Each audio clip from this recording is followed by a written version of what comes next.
Welcome back to Taiwan versus the world. Today we will discuss the crucial issue of societal resilience with two people who have studied it closely, Niklas Swanstrom and Melita Phachulia. Then we will hear a range of perspectives on recent developments in Japan's defense policy. And now let's begin with today's interview.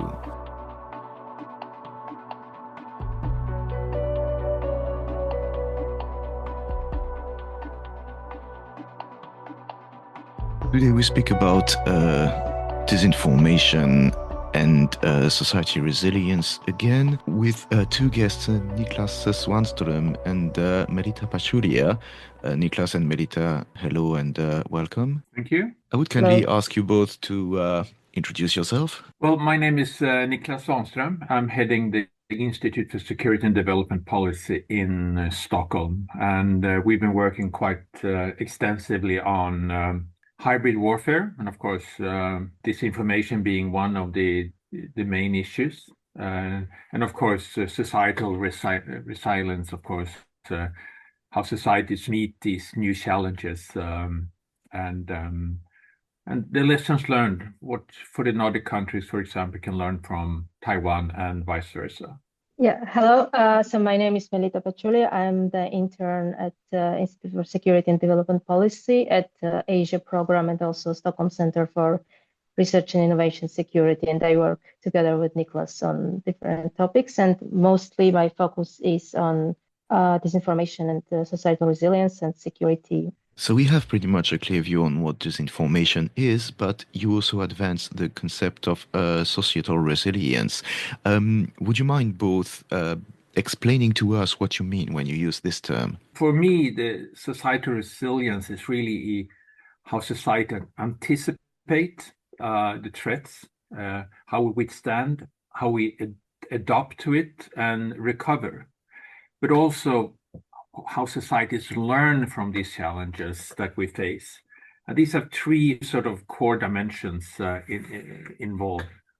One is the coping capabilities, how states are handling the challenges, and then the adaptive capabilities, learning and adjusting, and then the transformative capabilities, which is basically restructuring.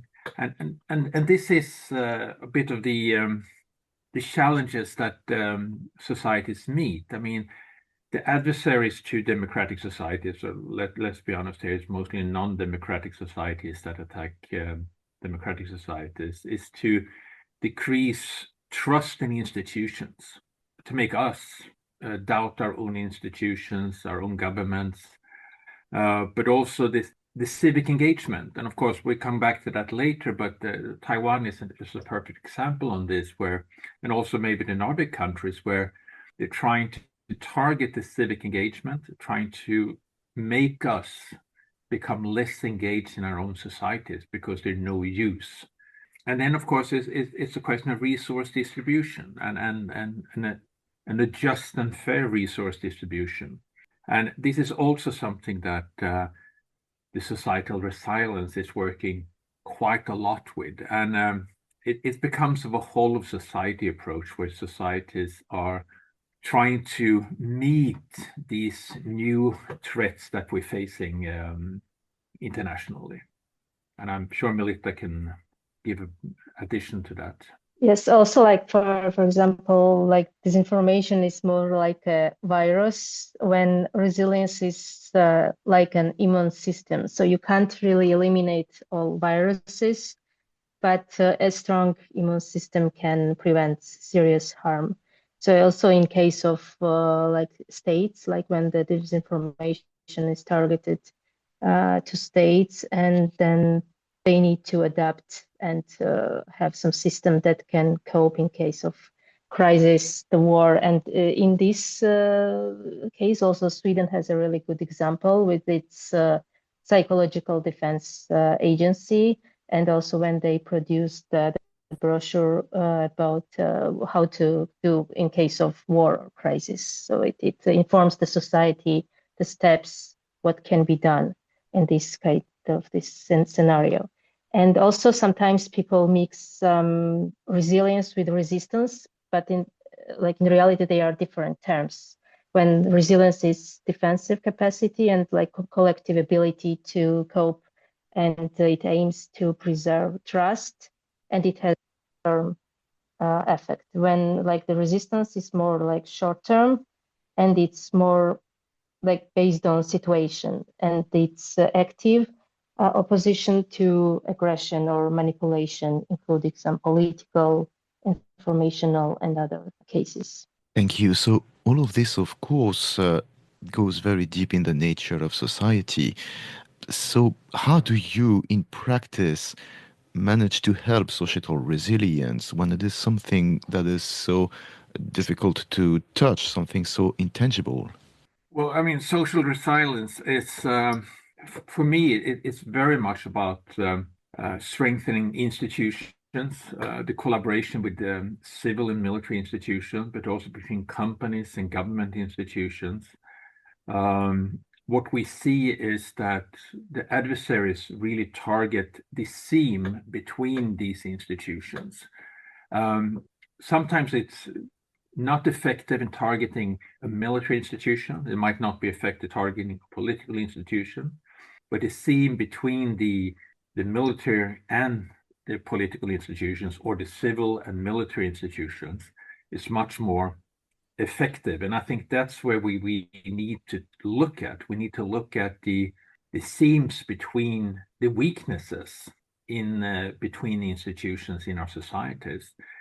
And for me, it is enabling our governments to be, and societies to be more effective. And this is it's not always a question of tanks and airplanes. This is much more of a question of how societies react to this. And it's a question of media literacy. It's a question about critical thinking. It's a question of transparent governance and societal solidarity. And of course, these are the things that we lack in many democratic societies today. So for me, we need to rethink this quite extensively. Yes, and also speed is big, like disinformation is spreading very fast. And in this case, psychological and defense and this resilience is very important. So for whole society, and also it's important to have some educational programs in different, even in schools. It's very important to educate children, and also like after like in universities to have more programs focused on coping disinformation and strengthening resilience for the society.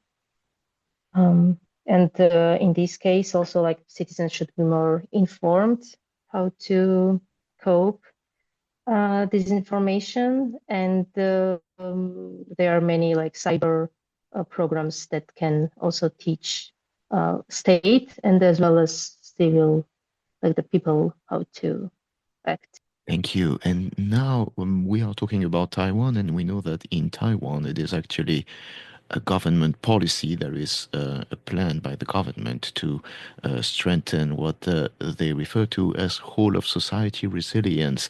Have you been observing it, and can you tell me what you think about it? What are your conclusions about it?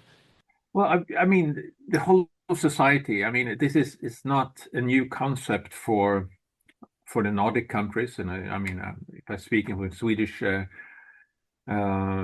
point of view, I mean, when you go a few decades back in the 50s, 60s, 70s, and 80s, arguably a bit in the 90s, Sweden had a whole of society approach. And when the Soviet Union disappeared, I think we forgot the challenge. Naivety struck the whole of Europe. So I think the Taiwanese whole of society is quite successful, and I think it borrowed quite extensively from the Nordic countries, and I think this is one of the strengths that comes in. And what you have is the whole of society defense resilience committee that is looking at civilian force training strategic material preparedness, energy and critical infrastructure. It's looking at societal welfare and medical welfare and cybersecurity. But so these are the 5 points that sort of comes up. But I think what is really interesting here is, and I think where Taiwan has shown maybe most success, is the bringing in of the civil society into this. When we looked at the fact-checking missions we see in Taiwan, those are extremely successful. This is something I think the Nordics and Europe can learn a lot from. We see how the culture units or family units that exist in Taiwan, how the Chinese have been targeting them with this information, and how the Taiwanese society has really engaged the civil society to counter these threats. And of course, there's no doubt about it that there's no major challenges for Taiwan to face. But from my point of view, I think that Taiwanese engagement when it comes to societal resilience is really moving in the right direction. And it's moving away from hard military equipment. It's no longer looking at only jet fighters and expensive military equipment, but it's more looking at education. It's looking at how civil society can engage, how the medical equipment is distributed, how you harden critical infrastructure to make it more resilient toward Chinese attacks. So I do think this is successful. That said, I think we have to be very clear that there's no such thing as being ready and done when it comes to societal resilience or disinformation or hybrid threats. This is an evolving threat to societies. Our adversaries, they learn and adapt very quickly, and we need to learn and adapt very quickly as well. So we need stronger international cooperation. We need collaboration between democratic states with shared experiences, joint collaboration. We need to start looking at how we can use AI in strengthening our protection against deep fakes, and how we could secure communication, and also the real-time disinformation tracking. And these are not, I mean, we can see easily how non-democracies collaborate more and more.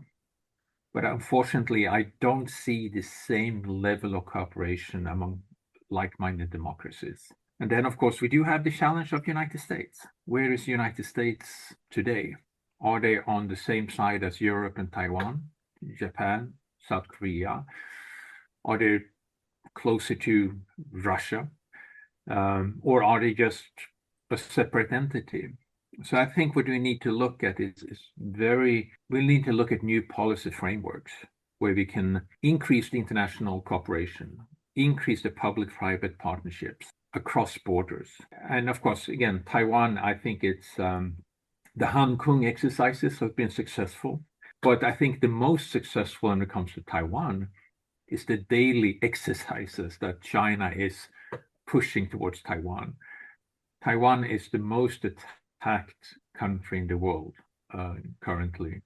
And I think the learning curve has been steep, and there's so much there that we could maybe push towards other democratic states, and whatever we can sort of push towards Taiwan and assist them, I think it's would be extremely beneficial. Yeah, I agree with Niklas because Taiwan has really impressive civil society to cope all these hybrid threats, and also to, like, in case of the cyber attacks.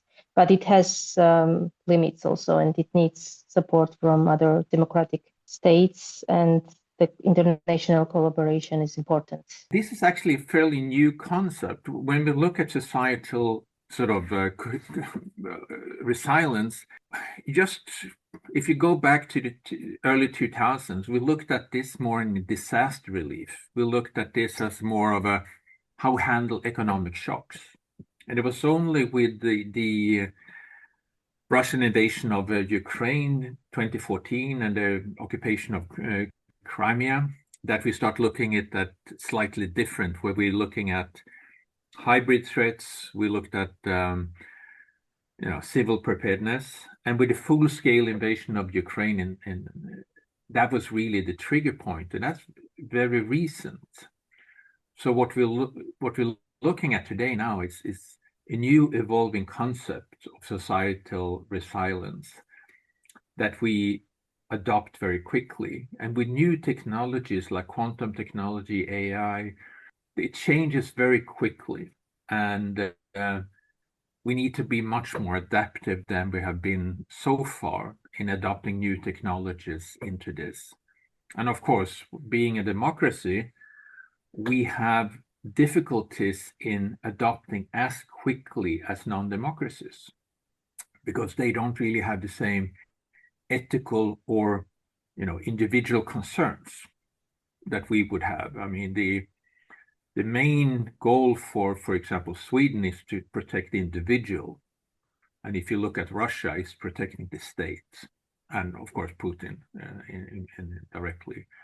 So they have resources and we have much more limitations than they have. So, or restrictions, I should say. So we are fighting a bit of an uphill battle where we're learning as we go along. But it's a relatively new concept. That said, of course, societal resilience and disinformation have existed for centuries. This is not a new concept in anything, but we have sort of forgotten this. I mean, we have not been as adaptive in the 90s and early 2000s as we should have been. So in case of the European Union, like for example, some bureaucratic processes, they also limit the speed for the response. So in this case, Europe can also learn from Taiwan regarding the speed. And yeah, so because Europe has some frameworks, for example, this Digital Service Act and AI Act, but yeah, it's about regulatory and some bureaucratic limitations. So we're raising here a large number of problems in terms of speed, how to answer it, how to adapt, how to cooperate internationally. So now let's talk about potential solutions. What do you think could be done? I'm going to go back to education. It's extremely important with educational foundation, media literacy. And Finland has done an extremely good job in developing this. So has Taiwan. Others has been maybe less successful.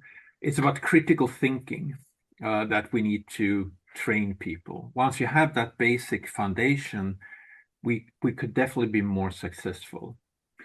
But then it's about institutional measures as well, of course. I mean, we have the whole of government coordination.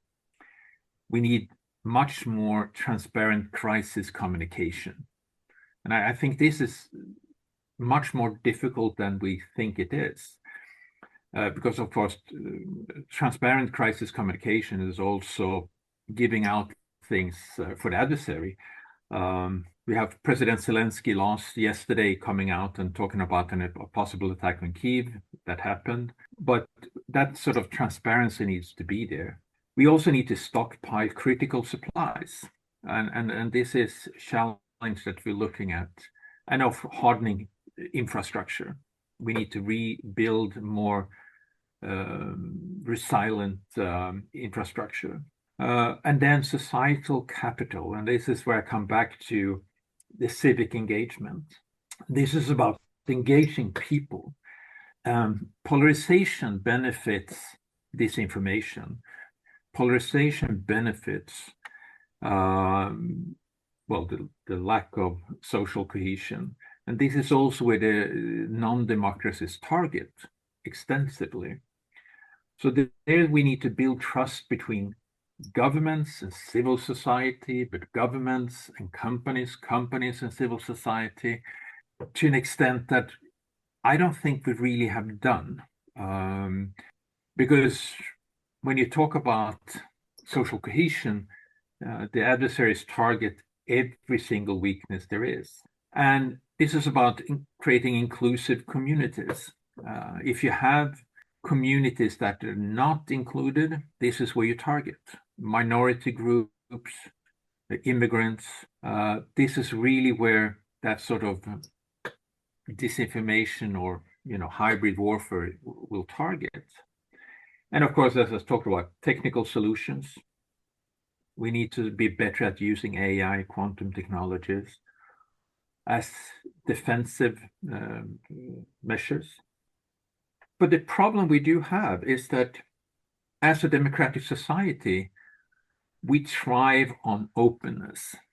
And openness is what they target. So if you are a non-democracy, you would use the openness and the transparency of democratic societies. So now we have to balance the openness with security. And this becomes extremely difficult. I mean, we have the same problem when we talk about innovation and research security. If you want innovation, you need multilateral and global cooperation. You need international engagement. But that very international engagement and openness also create weaknesses in research and innovation, and the possibility for non-democracies to target that. So this is something we need to look at. We need to start discussing how much of our openness are we willing to reduce to create security? Because we can't reduce all of the openness, because then we're no longer a democracy. Then we have become one of them.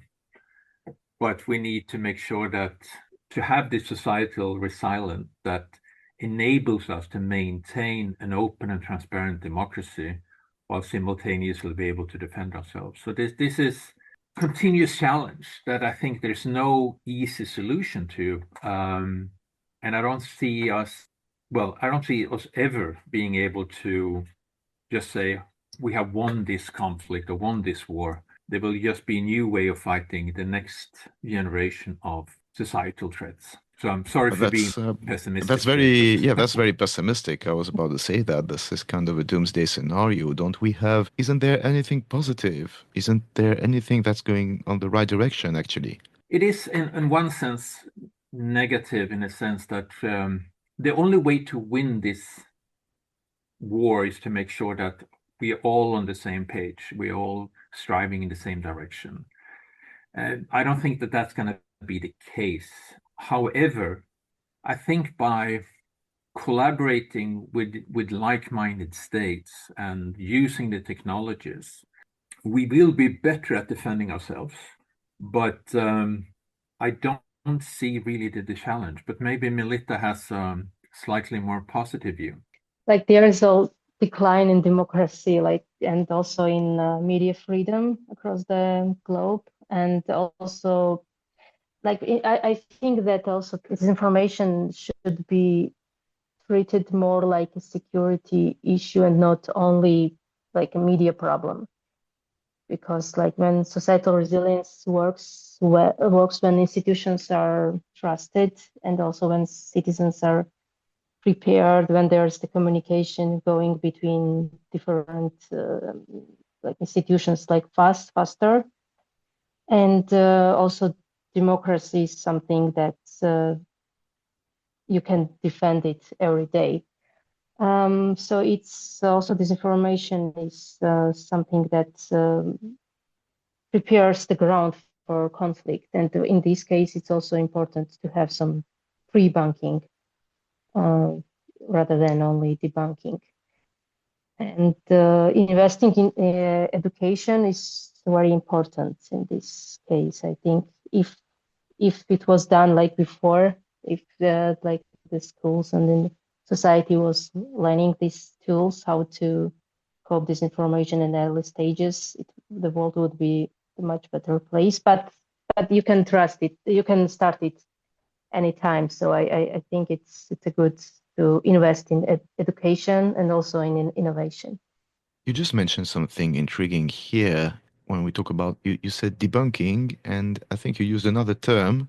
Pre-bunking. So can you tell us more about rebunking? Like pre-bunking, it's like when you focus on like some strategies and coping disinformation before the crisis.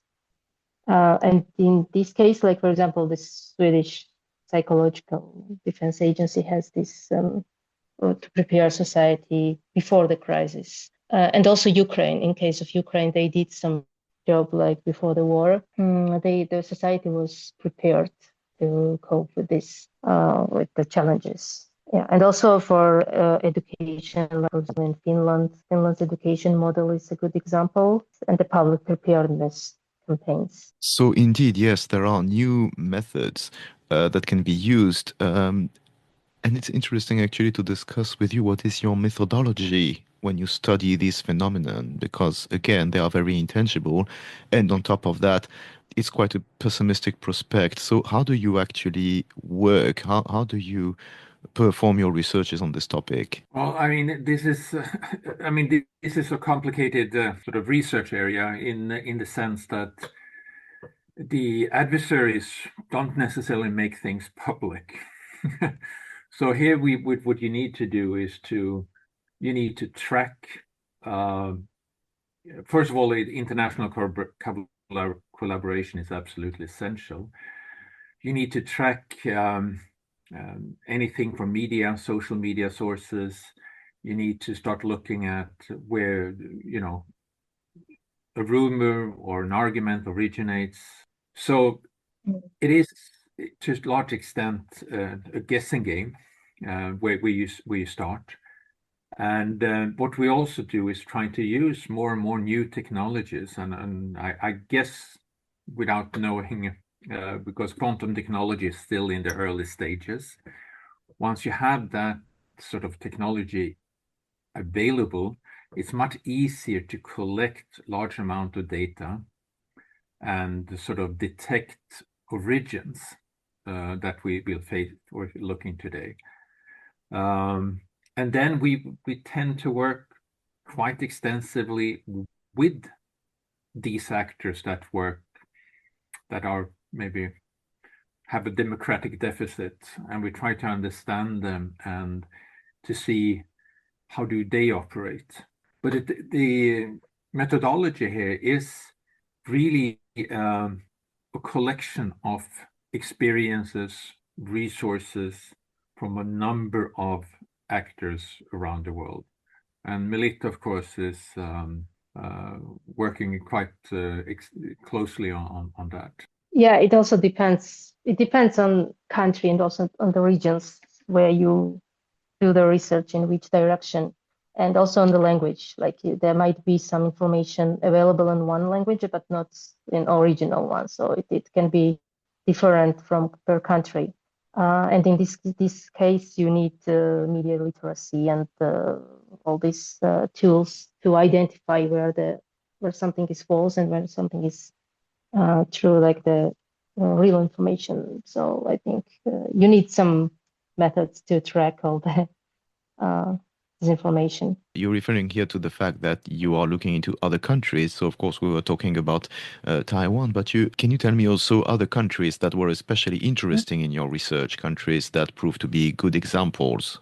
Let me take Georgia as an example, of course, where Melita is from, where we have the ethnic minorities, we have minority languages, we have Russian as an important language, and how they use the language and the division within itself. Ukraine, of course, is a tremendous example. But also, we've been working quite extensively on South Korea and how, of course, North Korea is using disinformation to create a cleavage between the United States and South Korea. So this is extensively, this is a problem for all democracies. But of course, I mean, I do think right now, of course, Taiwan is a special case with being so exposed as it is. But when we talk about languages, this is actually also a problem because the language of the adversaries was generally quite crude. But now with new technologies, they are able to imitate and be much more effective with the AI. So you would actually get dialects, you would get sort of disinformation written in local minority languages or local dialects. And this is all around the world. When we started out, it was sort of like the one particular focus on Europe as an entity. Well, that quickly disappeared, and now they focused on individual countries. So the disinformation or attacks on societies in Finland and Sweden was very different. But now we're starting to realize that they have expanded that much even further. Now they target individual minorities and individual immigrant groups within the countries, for example, Sweden, to create further division and polarization. They've gone from a very crude tool to a much more sophisticated toolbox that is extremely difficult to follow, to be unfortunately very honest. Yeah, and also where Russia is very good at it, it's that they target countries, like individual countries, and they know the tactics, hybrid tactics, what can work in one country and what can't work in another. So they adapt it on situation and also on identity and on country specifics.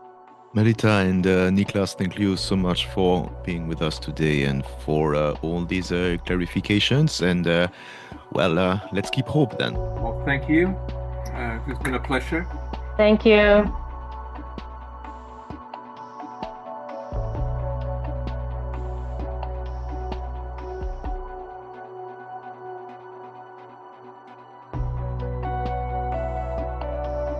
Japan remains an important actor in the news around Taiwan today and is remarkably active across the Indo-Pacific region. Let's get an update on its recent activities through a few witnesses and what they observed. Jakub Janda is the Executive Director of the European Values Center for Security Policy. The new Prime Minister of Japan has taken the issue of regional security or regional stability to the core. So she has not only publicly declared that basically whatever happens in Taiwan, if China attacks Taiwan, Japan will be involved from the start, which is very significant given the domestic, let's say, difficulties in Japan to mobilize militarily and economically in support of Taiwan, given the historical context of Japanese constitution. But very practically, it's a long-term trend where Japan as political system, you could say, or most of the political class, they see existentially threatened by China. At the same time, they see the increasing, let's say, question marks about their relationship to the United States, basically how much they could really trust President Trump in defending Taiwan in times of crisis. So all of that basically means that Japan is trying to become itself a very powerful regional player in both military, strategic, and economic terms. So essentially, it's like a horizontal buildup, I would basically call it, what Japan is doing. And the new prime minister very much embodies this. Part of what makes Japan so prominent in the news today is the sharp increase in its military spending. A record 9 trillion yen has been approved for fiscal year 2026, marking the 12th consecutive annual rise and forming part of a plan to double defense spending to 2% of GDP by 2027. Stefan Nagy is an analyst based in Japan. When you think about Japan and military budgets, it is going to increase its defense spending. The question is what does it spend on? So we are seeing a bigger investment in human capacity building and increasing the wages of self-defense forces and building housing for them so that they can have families. So I think that's interesting. Most of the equipment is for self-defense purposes rather than offensive purposes, which really reflects the Japanese strategic mindset of security, not offensive capabilities like we see with some countries. And then lastly, I think that we've reached a consensus in Japan that security is something they need to take seriously. And I think that, Russia's invasion of Ukraine, more cooperation between Russia and North Korea, and things like the September 3rd parade in Beijing, in which Kim Jong-un, Vladimir Putin, and President Xi all gathered, has shifted the mindset and the consensus in Japan about the importance of security. And I think citizens are much more pragmatic today about security than they were 3 or 4 years ago, when I think they're more idealistic and wedded to the Constitution and the pacifist post-World War II identity. In 2022, the Japanese government, with their new national security strategy, said that they would reach 2% of the GDP spending on security by 2027. But when Takaichi was elected and Mr. Trump visited in October 2025, she said that she'd accelerate that, achieving the budget by March 2026. So they're going to try to get to 2% per spending by this March, and then they're going to try to increase defense spending to 3 to 3.5%, I think, in the next 2 years, to meet the demands of the United States. But I think most importantly, to meet the demands of a growingly assertive China in the region.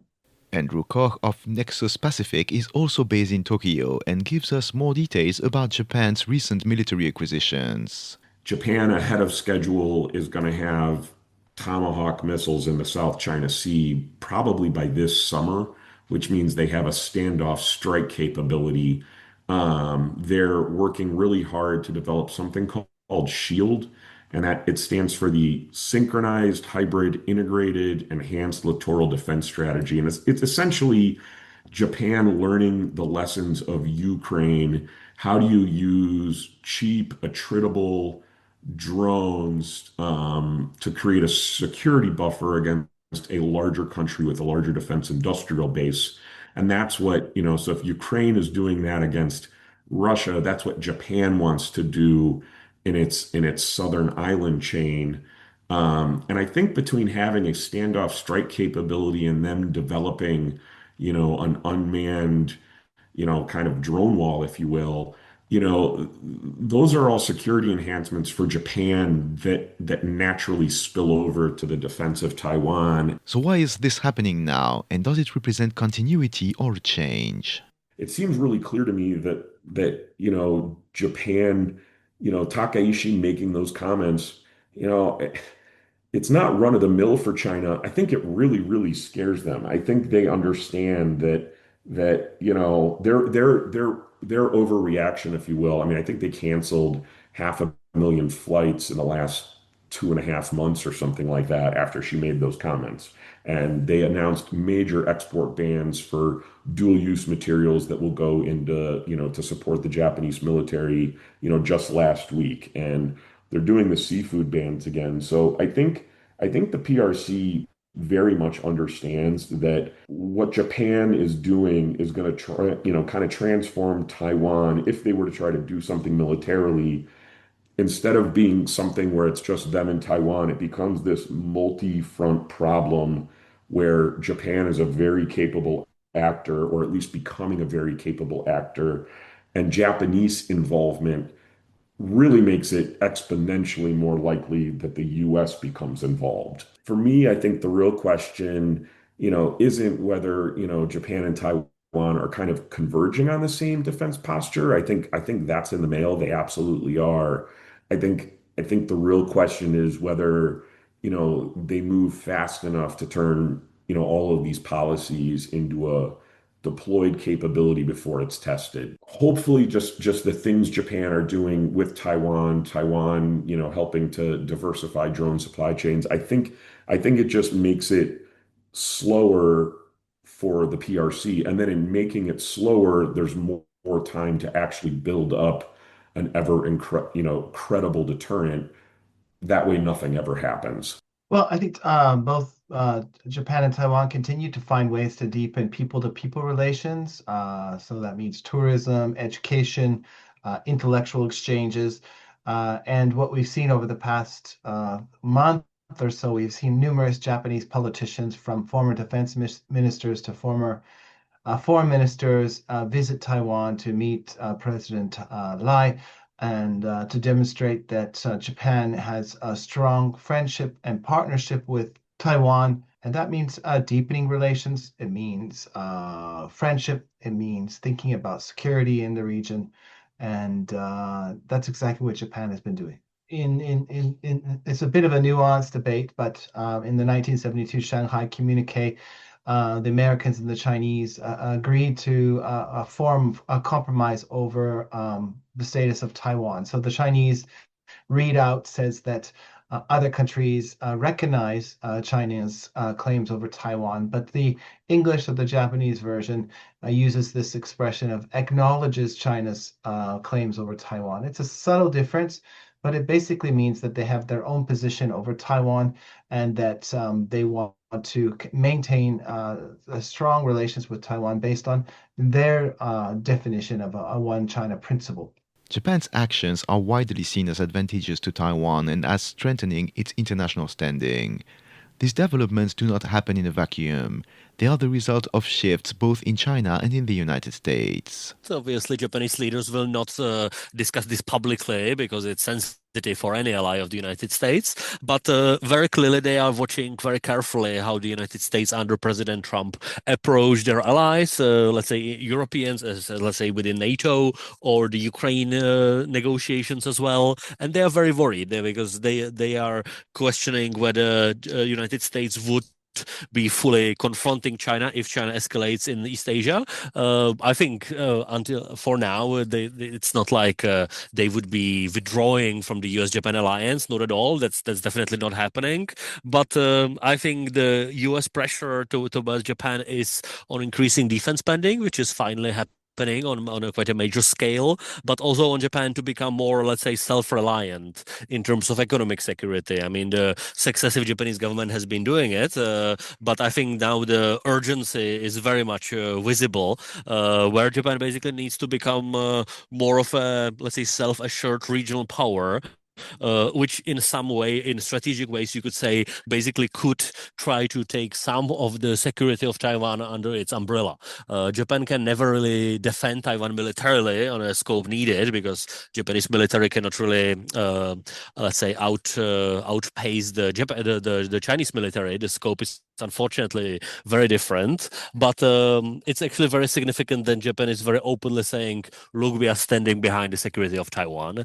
And it's not only words of one prime minister, it's not political rhetorics only. That's why China reacts so angrily, because they understand that this is a long-term trend in Japanese politics, which is just now surging, let's say. Japan's been kind of preparing for, a more hostile People's Republic of China for years, right? And when it comes to Taiwan, you're starting to see Japan coordinate with Taiwan unofficially, or officially, but not in a military way, by doing more coordinated Coast Guard exercises.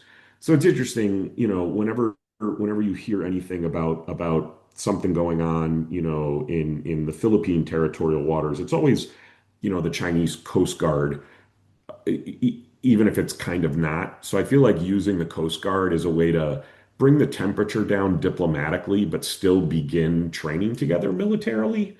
And I think seeing some of the Taiwan and Japan Coast Guards working together, should be seen in that light. They're kind of doing some unofficial training. And then I would say, as you're probably well aware, Taiwan can't be a part of all these, international, security alliances and pacts. But in Prime Minister Takaishi making that comment, in a lot of ways, you're kind of nesting Taiwan in other existing security alliances that they're not allowed to formally be a part of. So for example, there's AUKUS, which is US, UK, and Australia, and it looks like Japan's going to become a Pillar 2 member. So as they start working on mutual defense, and Japan says the defense of Taiwan is the defense of Japan, Taiwan kind of is becoming nested in the AUKUS security framework. And similarly, this one's a little bit more complicated, but the Quad framework, which is India, Japan, Australia, and the US, Taiwan in some ways is kind of being nested in that. Although, I think Prime Minister Modi has made some comments, that he wouldn't come to the defense of Taiwan. But I'm just trying to make the point that by saying if anything happens in Taiwan, it has to impact, the food security, energy security, and becomes existential for Japan. You start to see Taiwan being nested in all these other, security contingencies.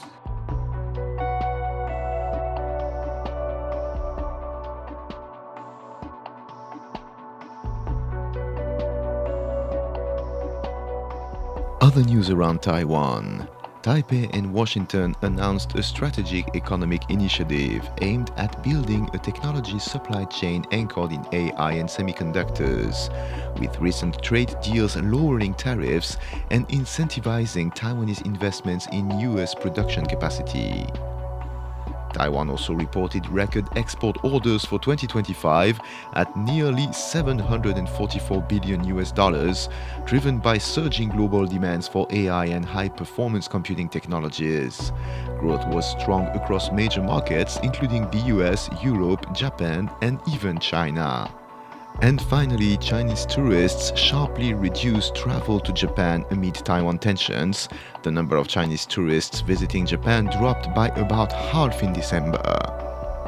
We will meet again next week for a new episode of Taiwan versus the World.